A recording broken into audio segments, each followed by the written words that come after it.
Hi hello ಎಲ್ಲರಿಗೂ ನಮಸ್ಕಾರ, good morning everyone. ಇದು ನನ್ನ ಫಸ್ಟ್ ಸ್ಟಡಿ ಬ್ಲಾಗ್ ಅನ್ನೋದಕ್ಕಿಂತ ಪ್ರೊಡಕ್ಟಿವ್ ಡೇ ಬ್ಲಾಗ್ ಅಂತ ಹೇಳ್ಬೋದು. ಬೈ ನಾನು ಯಾರು ಅಂತ ಗೊತ್ತಿಲ್ಲಲ್ಲ. ನನ್ನ ಹೆಸರು ಸಂಸ್ಕೃತಿ. ನಾನು ಮೈಸೂರಿಂದ. ನಾನು UPSC ಆಸ್ಪರೆಂಟ್ ಇದ್ದೀನಿ, ಜೊತೆಗೆ ಸ್ಟೇಟ್ ಎಕ್ಸಾಮ್ಸ್ಗೂ ಕೂಡ ನಾನು ಓದ್ಕೊಂಡು ಆ್ಯಸ್ ಎ ಸ್ಟೂಡೆಂಟ್ ಆಗಿ ನನ್ನ ಒಂದು ಡೇ ಹೇಗಿರುತ್ತೆ ಅನ್ನೋದು ನಾನು ಈ ಬ್ಲಾಗಲ್ಲಿ ತೋರಿಸ್ತಾ ಇದ್ದೀನಿ. ಫಸ್ಟು ನಾನು ಅರ್ಲಿ ಮಾರ್ನಿಂಗ್ ಪರ್ಸನ್. ನಾನು ಬೇಗ ಎದ್ದು ಹಾಗೆ ಆಚೆ ಹೋಗಿ ಸೂರ್ಯನಿಗೊಂದು ಹಾಯ್ ಗುಡ್ ಮಾರ್ನಿಂಗ್ ಹೇಳಿ, ಮತ್ತೆ ಬಂದು ಬಿಸಿ ಬಿಸಿ ನೀರು ಕುಡಿದು ನೀರಿಗೆ ಹನಿ ಹಾಕ್ಕೊಂಡು ಹನಿ ವಾಟರ್ ಕುಡಿತೀನಿ. ಸೊ ಅದಾದಮೇಲೆ ದೇವರ ಆರಾಧನೆ ಮಾಡ್ತೀನಿ, ಅಂದರೆ ಮಂತ್ರ ಹೇಳಿ. ಅದಾದಮೇಲೆ ಬ್ರೀತಿಂಗ್ ಎಕ್ಸಸೈಸ್ ಮುಗಿಸಿ ನೆಕ್ಸ್ಟು ನನ್ನ ಡೇ ಸ್ಟಾರ್ಟ್ ಆಗುತ್ತೆ. UPSC ಆಸ್ಪರೆಂಟ್ ಇರೋದ್ರಿಂದ ನನ್ನದು ಆಪ್ಷನಲ್ ಸಬ್ಜೆಕ್ಟ್ ಬಂದು ಕನ್ನಡ. ಸೊ ನಾನು ಆ ಕನ್ನಡನ ನಾನು ಕೋಚಿಂಗ್ ತೊಗೊಂಡಿದ್ದೀನಿ. ಎಲ್ಲಿ ಏನು ಅಂತ ಈ ವ್ಲಾಗಲ್ಲಿ ಹೇಳಲ್ಲ, ಬೇಕಾದರೆ ಕಮೆಂಟ್ ಮಾಡಿ ನಾನು ಹೇಳ್ತೀನಿ. ಸೊ ಅದು ನನಗೆ ಕ್ಲಾಸಸ್ ನಡೀತಿದೆ, ನಾನು ಆನ್ಲೈನ್ ಕ್ಲಾಸ್ ತೊಗೊಂಡಿದ್ದೀನಿ. ಆ ಇನ್ಸ್ಟಿಟ್ಯೂಟ್ ಬಂದು ಬೆಂಗಳೂರಲ್ಲಿದೆ. ಸೊ 2 hours ಕ್ಲಾಸ್ ಇರುತ್ತೆ ಡೈಲಿ. ಅದಾದ ಮತ್ತೆ ಇನ್ನು 2 hours ಕ್ಲಾಸ್. ಆ್ಯಕ್ಚುಲಿ ಇವಾಗಲೇ ಮೇನ್ಸ್ ಎಕ್ಸಾಮ್ಸ್ ಯಾರು ಬರೀತಿದ್ದಾರಲ್ಲ ಅವ್ರಿಗೆ ಕ್ಲಾಸ್ ಮಾಡ್ತಾ ಇರ್ತಾರೆ. ಸೊ ನಾನು ಕೂಡ ಅಟೆಂಡ್ ಆಗ್ತೀನಿ, ನನಗೂ ಕೂಡ ರಿವೈಸನ್ ಆಗುತ್ತೆ. ರಿವಿಷನ್ ಕ್ಲಾಸ್ ಅಂತಲೇ ಆ್ಯಕ್ಚುಲಿ ಅದು. ಸೊ ಅದು ಒಂದು 2 hours ಕ್ಲಾಸ್ ಆಗುತ್ತೆ. So 2 hours 4 hours. Actually 4 hours class ಆಗೋಲ್ಲ, 3.5 hours ಅಷ್ಟು ಕ್ಲಾಸ್ ಆಗುತ್ತೆ. ಸೊ ಇವಾಗ ಕೇಳ್ತಿರೋದು ಕೂಡ ಅದೇ ಕ್ಲಾಸ್, ಕನ್ನಡ ಕ್ಲಾಸ್ ಕೇಳ್ತಾ ಇದ್ದೀನಿ. ಸಾಂಸ್ಕೃತಿಕ ಚರಿತ್ರೆ ಅಂತ ಒಂದು ಪಠ್ಯ ಭಾಗದಲ್ಲಿದೆ. ಸೊ ಅದು ಮಾಡ್ತಿದ್ರು, ನಾನು ಅದನ್ನು ಕೇಳ್ತಾ ಇದ್ದೆ. ಇದು ನನ್ನ ಕನ್ನಡ ಕ್ಲಾಸ್.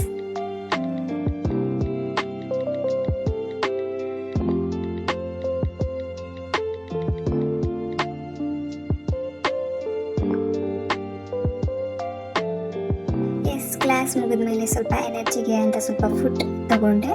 ನೆಕ್ಸ್ಟ್ ಮತ್ತೆ ಸೆಷನ್ ಸ್ಟಾರ್ಟ್ ಮಾಡಿಕೊಂಡೆ. ಅದು ನನ್ನ ನ್ಯೂಸ್ ಪೇಪರ್ ಡೈಲಿ ಇರುತ್ತೆ, ಅದು ಒಂದು 45 minutes ನಾನು ಟೈಮ್ ಇಟ್ಕೊಂಡು ನ್ಯೂಸ್ ಪೇಪರ್ ಕಂಪ್ಲೀಟ್ ಮಾಡ್ತೀನಿ. ದಿ ಹಿಂದೂ ಓದ್ತೀನಿ ನಾನು. ಅಂದರೆ ನಾನು ಏನು ಕಂಪ್ಲೀಟ್ಲಿ ಎಲ್ಲ ಏನು ನೋಟ್ ಮಾಡ್ಕೊಳ್ಳಲ್ಲ, ನನಗೆ ಇಂಪಾರ್ಟೆಂಟ್ ಅನಿಸಿದ್ದು, ನನ್ನ ಸಿಲೆಬಸ್ಗೆ ಇಂಪಾರ್ಟೆಂಟ್ ಅನಿಸಿದ್ದು, ಮತ್ತು ಟಾಪಿಕ್ಸ್ ಏನೇನು ನಡೀತಿದೆ ನಮ್ಮ ಇಂಡಿಯಾದಲ್ಲಿ ಅನ್ನೋದಷ್ಟೇ ನಾನು ನೋಡಿಕೊಂಡೆ. ಅದು ನನ್ನ ಏನು ನ್ಯೂಸ್ ಪೇಪರ್ ಸೆಷನ್. ಅದೊಂದು 45 minutes ಮುಗಿಯುತ್ತೆ. 45 minutes ಅಂತ ಹಾಕ್ಕೊಳ್ತೀನಿ, ಬಟ್ ಅದು 1 hour 1.5 hour ಆಗೇ ಹೋಗುತ್ತೆ. ಸ್ವಲ್ಪ ಎಲ್ಲ ಏನೇನು ಇಂಪಾರ್ಟೆಂಟ್ ಇದೆ ಅಂತೆಲ್ಲ ಇದು ಮಾಡೋದು. UPSC ಆಸ್ಪರೆಂಟ್ ಅಂದಮೇಲೆ ಅದು ಮೇನ್ ಇಂಪಾರ್ಟೆಂಟ್ ಸೋರ್ಸೇ ಅದು ನಮ್ಮ ನ್ಯೂಸ್ ಪೇಪರ್ ಆಗಿರುತ್ತೆ, ಕರೆಂಟ್ ಅಫೇರ್ಸ್ ಈ ಥರ ಇರುತ್ತೆ. ಸೊ ಅದರಿಂದ ಅದನ್ನ ಆ ಸೆಷನ್ನ ಕಂಪ್ಲೀಟ್ ಮಾಡ್ತಾ ಇದ್ದೀನಿ.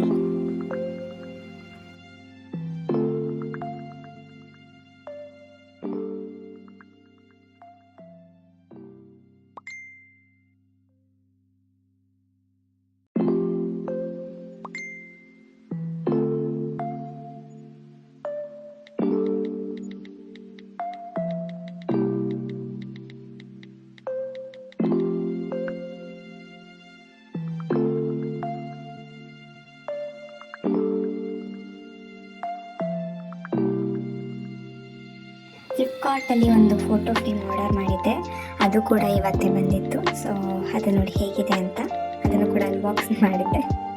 ನ್ಯೂಸ್ ಪೇಪರ್ ಸೆಷನ್ ಆದಮೇಲೆ ನಾನೊಂದು ಆರ್ಡ್ರ್ ಬಂದಿತ್ತು ಅಂತ ರಿಸೀವ್ ಮಾಡಿಕೊಂಡೆ. ಅದಾದಮೇಲೆ ಸ್ವಲ್ಪ ಬ್ರೇಕ್ ತೊಗೊಂಡೆ, ಒಂದು ಕಾಫಿ ಟೀ ಬ್ರೇಕ್ ಥರ ತೊಗೊಂಡೆ. ಮತ್ತು ಡ್ಯಾನ್ಸ್ ಪ್ರಾಕ್ಟೀಸ್ ಕೂಡ ಆವಾಗಲೇ ಮಾಡಬೇಕಿತ್ತು. ಜೊತೆಗೆ ಮನೆಯಲ್ಲಿ ಸ್ವಲ್ಪ ಕೆಲಸಗಳಿರುತ್ತೆ, ಕ್ಲೀನ್ ಮಾಡಬೇಕಾಗಿರುತ್ತೆ. ಸೊ ಅದು ಕೂಡ ಕೆಲಸ ಮುಗಿತ್ತು.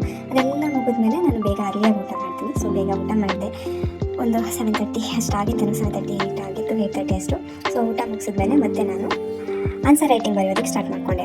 ಅದು ಇವಾಗ ನಾನು ಮೇನ್ಸ್ ಪರ್ಸ್ಪೆಕ್ಟಿವಲ್ಲಿ ಪ್ರಿಪೇರ್ ಆಗ್ತಾಯಿದ್ದೀನಿ. ಮೇನ್ಸ್ ಮತ್ತು ಪ್ರಿಲಿಮ್ಸ್ ಅಂತ ಏನಿಲ್ಲ, ಇಂಟಗ್ರೇಟೆಡ್ ಆಗಿ ಪ್ರಿಪೇರ್ ಆಗ್ತಾ ಇದ್ದೀನಿ.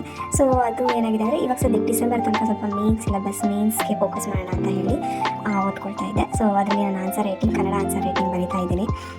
ಡೈಲಿ ನಾನು 2 questions ಆನ್ಸರ್ ರೈಟಿಂಗ್ ಬರೀತೀನಿ. ಸ್ಟಡಿ ಮಾಡಿಬಿಟ್ಟು ಅದನ್ನ ಹೇಗೆ ಸ್ಟ್ರಕ್ಚರ್ ಮಾಡೋದು ಅಂತ ಸರ್ ಹೇಳಿದ್ದಾರೆ, ಆ ರೀತಿಯಾಗಿ ಅದೆಲ್ಲ ಮಾಡಿ ಮುಗಿಸ್ತೀನಿ. ಅದೆಲ್ಲ ಕಂಪ್ಲೀಟ್ ಆದಮೇಲೆ, ಆನ್ಸರ್ ರೈಟಿಂಗ್ ಕಂಪ್ಲೀಟ್ ಆದಮೇಲೆ ನನ್ನ ಒಂದು ಡೈಲಿ ಟು ಡೂ ಲೀಸ್ಟ್ ಏನಿರುತ್ತಲ್ಲ ಅದೆಲ್ಲ ಚೆಕ್ ಮಾಡಿಕೊಂಡು ಅಲ್ಲಿಗೆ ನಂದು ಡೇನ ಕಂಪ್ಲೀಟ್ ಮಾಡ್ತೀನಿ. ಸೊ ಆಮೇಲೆ ನಾಳೆಗೂ ಕೂಡ ಏನೇನಿರುತ್ತೆ ಅಂತ ಟು ಡೂ ಲಿಸ್ಟ್ ಮಾಡ್ಕೊತೀನಿ. ಅಲ್ಲಿ ಏನಕ್ಕೆ ನಾನು ಬ್ಲರ್ ಮಾಡಿದ್ದೀನಿ ಅಂತಂದರೆ ಅಲ್ಲಿ ನನ್ನ ಇನ್ಸ್ಟಿಟ್ಯೂಟ್ದು ನೇಮ್ ಇದೆ. ಸೊ ನಾನು ಅವಾಗಲೇ ಹೇಳಿದ್ದೆ ನಿಮಗೆ ನನ್ನ ಇನ್ಸ್ಟಿಟ್ಯೂಟ್ ನಾನು ಎಲ್ಲಿ ಓದ್ತಿದ್ದೀನಿ ಅಂತ ಏನಾದರೂ ಇನ್ಫಾರ್ಮೇಷನ್ ಬೇಕಿದ್ದರೆ, ನಿಮ್ಮದು ಕನ್ನಡ ಆಪ್ಷನಲ್ಲೇ ಆಗಿದ್ದರೆ ನನಗೆ ಕಮೆಂಟ್ ಮಾಡಿ, ನಾನು ತಿಳಿಸ್ತೀನಿ ಅಲ್ಲಿ ಏನು ಅಂತಂತ. ಸೊ ಇದಾಗಿತ್ತು ನನ್ನ ಡೇ. ಎಲ್ಲ ಕಂಪ್ಲೀಟ್ ಆಯಿತು.